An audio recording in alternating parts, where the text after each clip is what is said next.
C'est bon? OK. Alors, bonsoir tout le monde. Bon, je porte un masque, là.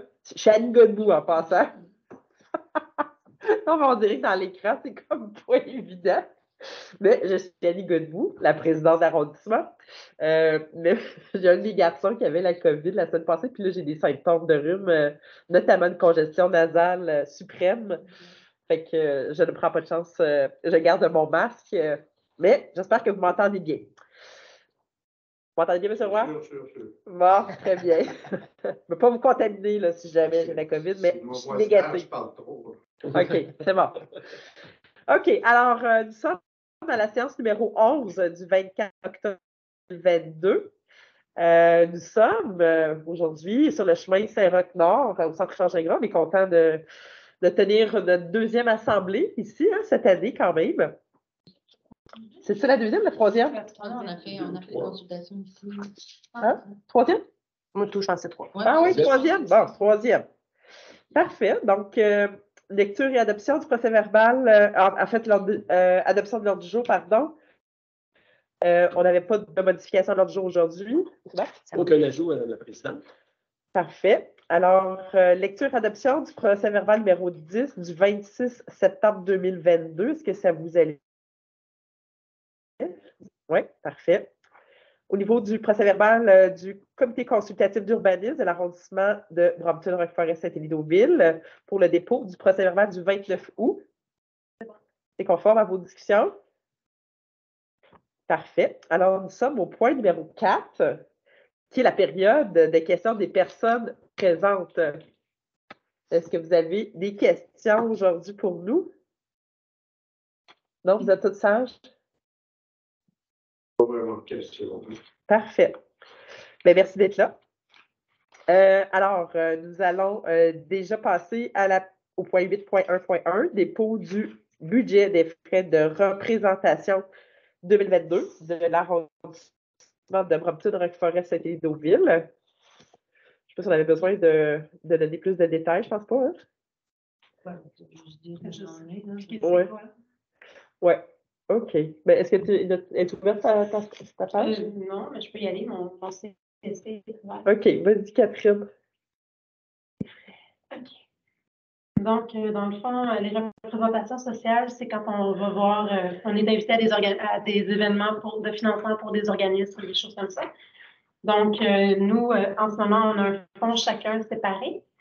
En ce moment, Annie, elle a dépensé 1022 sur... on a tous un budget de 1685 pour l'année qui se termine le 31 décembre. Donc, 1685 chacune. Fait que Annie est rendue à 1022, Nancy est à 736. Moi, je suis à 851. Et puis, Christelle à 1107. C'est conforme. C'est beau. Parfait, merci. En même temps, si on en manque d'argent, on peut d'emprunter à nos collègues. J'arrive aux finances. Si on a pour 600 $ d'événements à venir, là, aïe aïe. Ben, aujourd'hui, il y en avait pas mal. Ah, c'est vrai. Ça va vite, là. OK. Alors, 8.2, assistance financière, réaffectation d'une assistance financière du fonds dédié pour les chevaliers de colons de Saint-Élie.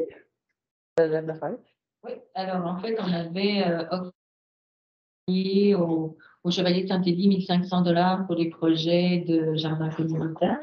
Et comme le jardin n'a pas pu se faire là, cette année, ils voulaient nous retourner l'argent, mais finalement, il y a eu d'autres demandes. Et donc, les sommes vont être utilisées. Donc, ça va être 1000 $ pour l'organisation de la Guignolée en 2022.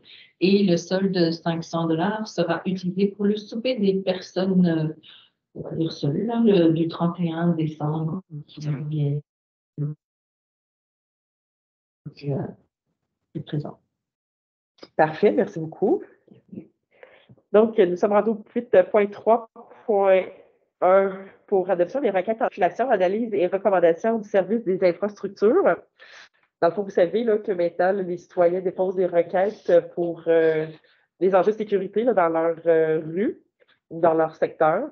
Et quand cette analyse-là est faite, on a un compte rendu là, au niveau de l'arrondissement. Donc, aujourd'hui, on a 5 dossiers qui sont revenus aux élus. La première, c'est la rue Charlevoix. Dans le fond, il y avait une préoccupation de vitesse là, et le dossier, ben, les gens là, pourront participer à la campagne de sensibilisation, là, fait qu'il n'y aura pas de mesures particulières qui seront mises en place.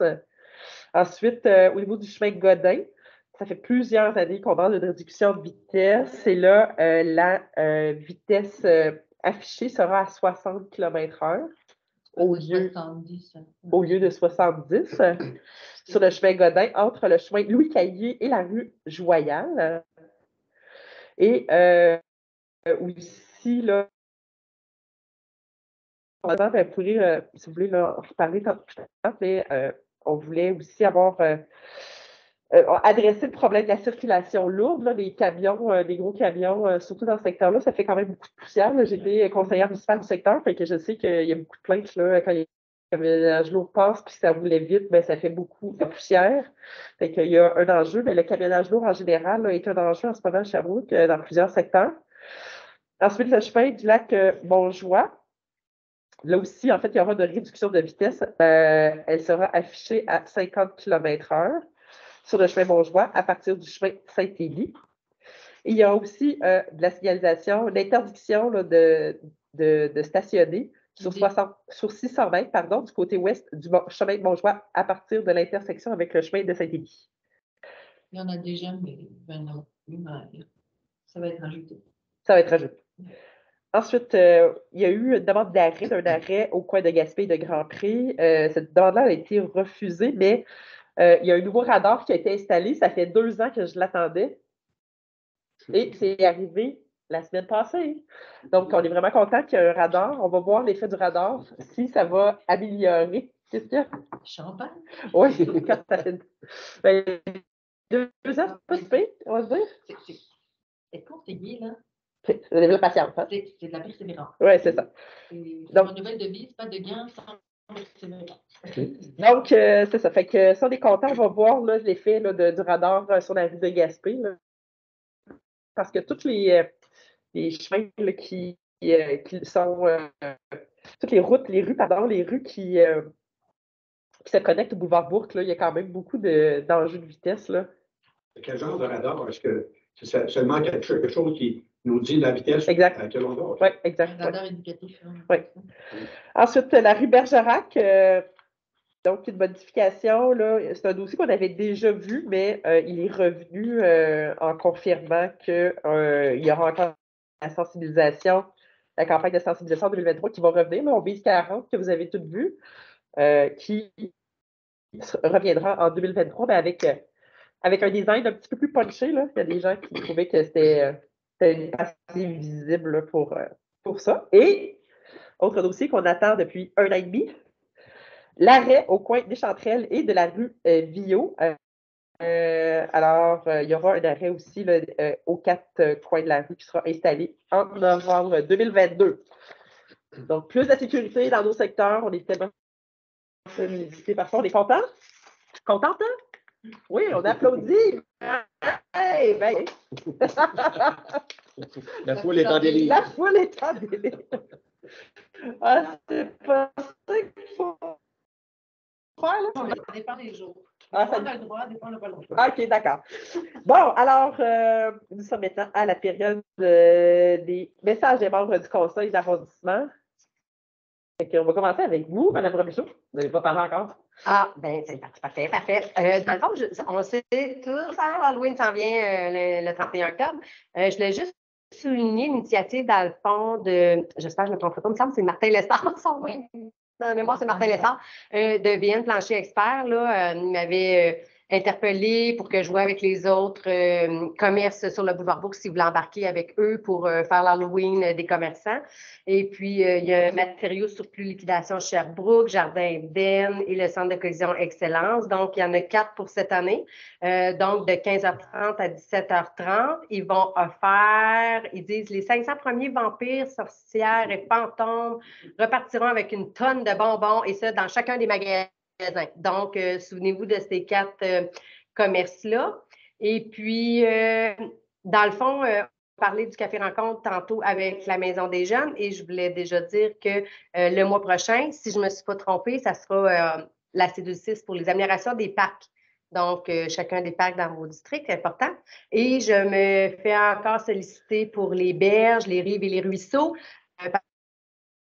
Parce que là, les gens de l'arrondissement ils ont eu de la visite de la patrouille bleue cet été, surtout pour les rives et les ruisseaux. Puis là, ils viennent de réaliser, dans le fond, qu'ils sont obligés de pitons et de faire certaines améliorations sur leur terrain.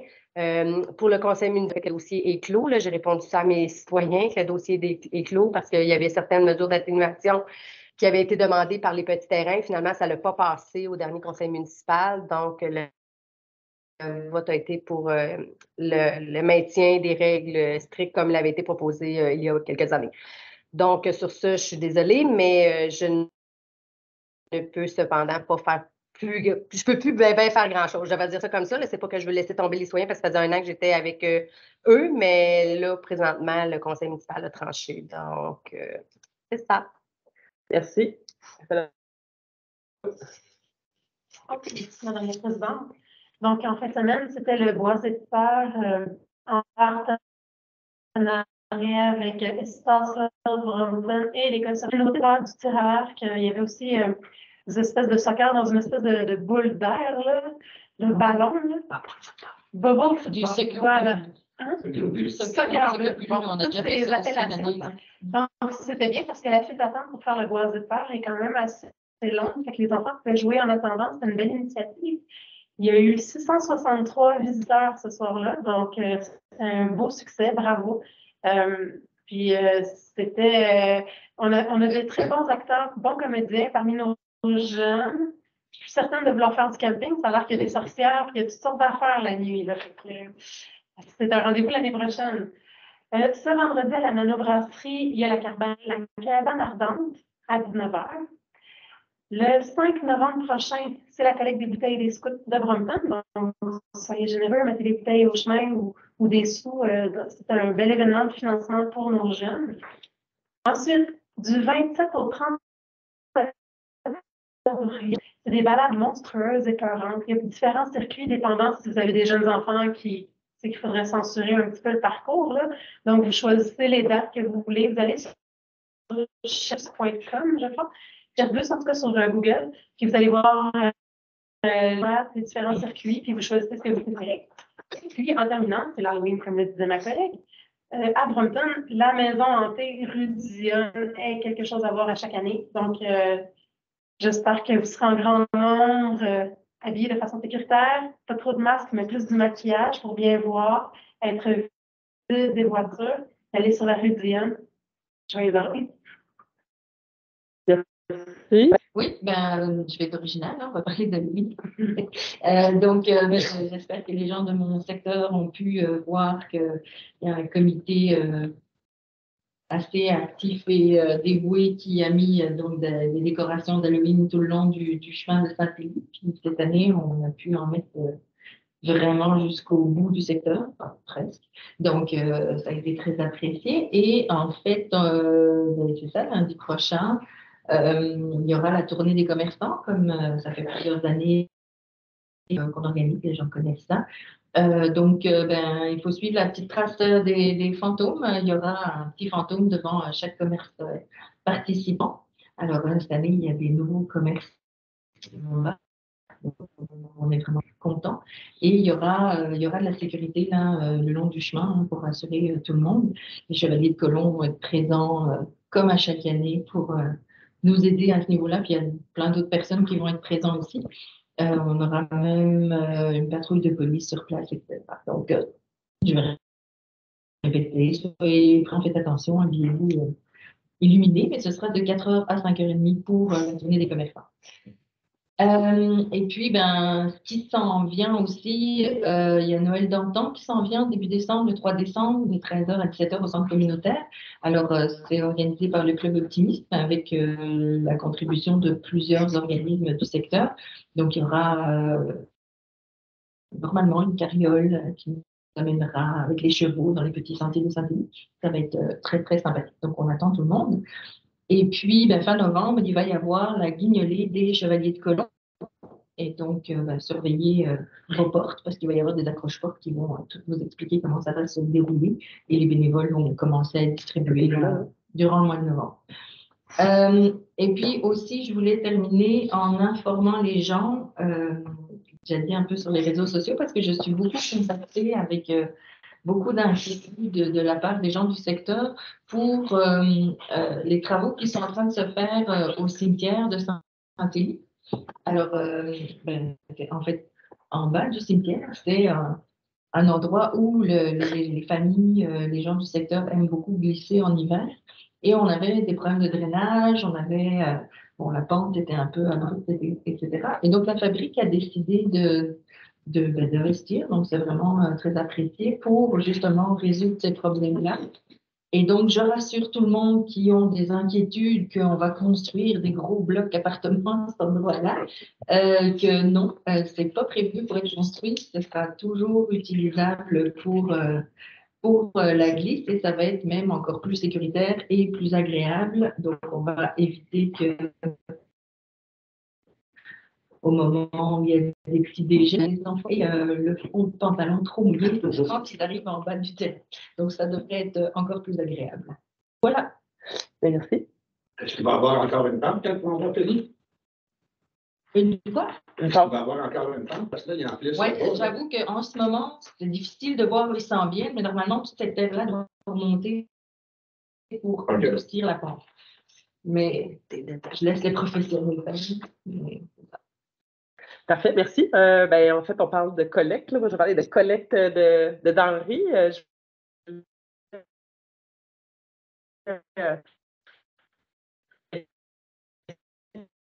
Dans le secteur de Restaurer-Saint-Édouville, une belle mobilisation. D'ailleurs, quand on apportait les sacs de denrées à la maisonnée, les bénévoles disaient qu'ils ont dû passer plus vite parce qu'ils étaient pleins 2 fois plus vite qu'au printemps. Donc, bravo aux citoyens là, de s'impliquer, mais aussi surtout d'avoir donné parce que les besoins sont immenses, familles qui sont affectées avec la flambée des prix en ce moment, puis beaucoup d'inquiétudes économiques. Donc, on est là pour tout le monde s'entraider, chaque geste compte pour notre communauté. Alors, merci, c'est tout. On se revoit le 28 novembre. À Brampton.